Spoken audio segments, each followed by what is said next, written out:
Bonsoir. Donc dans ce diapo,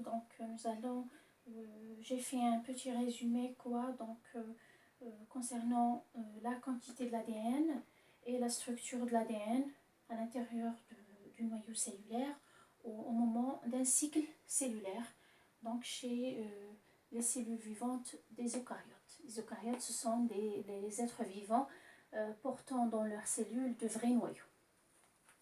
Donc, pour ce qui est quantité d'ADN, commençons par une cellule mère, si vous voulez dire. Donc, c'est la cellule mère ici.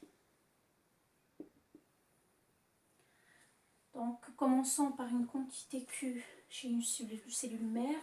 Cette dernière, passant au moment de l'interphase, elle va doubler, comme nous avons dit tout à l'heure, elle va doubler sa quantité d'ADN de Q à 2Q, spécialement au niveau de la phase S. Donc après, c'est la mitose, c'est les différentes étapes, c'est l'ensemble des différentes étapes de la division cellulaire. Vers la fin, donc on passe de 2Q vers une cellule mère portant 2Q, donc toujours c'est la cellule mère ici, contenant une quantité de Q. Après mitose, on obtient deux cellules filles, ici c'est une cellule fille, chacune avec une quantité Q d'ADN.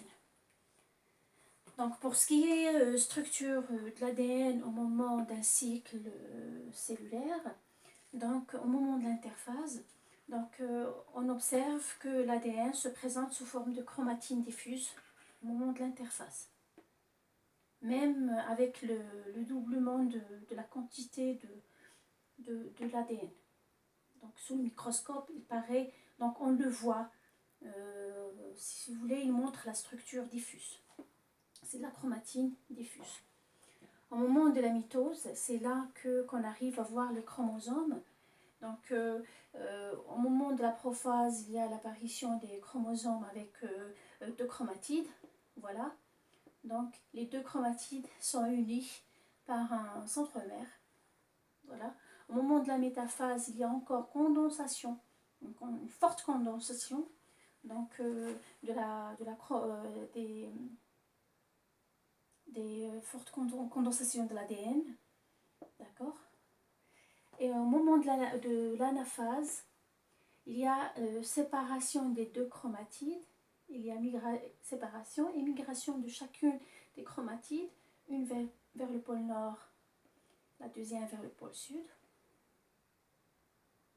Tout ça, nous l'avons vu au moment de la division cellulaire dans une vidéo précédente. Donc après, en télophase, l'ADN retrouve sa forme, ou sa structure qui est la chromatine diffuse. Donc pour chacune des deux cellules, une ici, donc portant la moitié de la quantité d'ADN, et l'ADN se présente en chromatine. La structure, on arrive à la voir sous microscope, donc en forme chromatine diffuse. D'accord.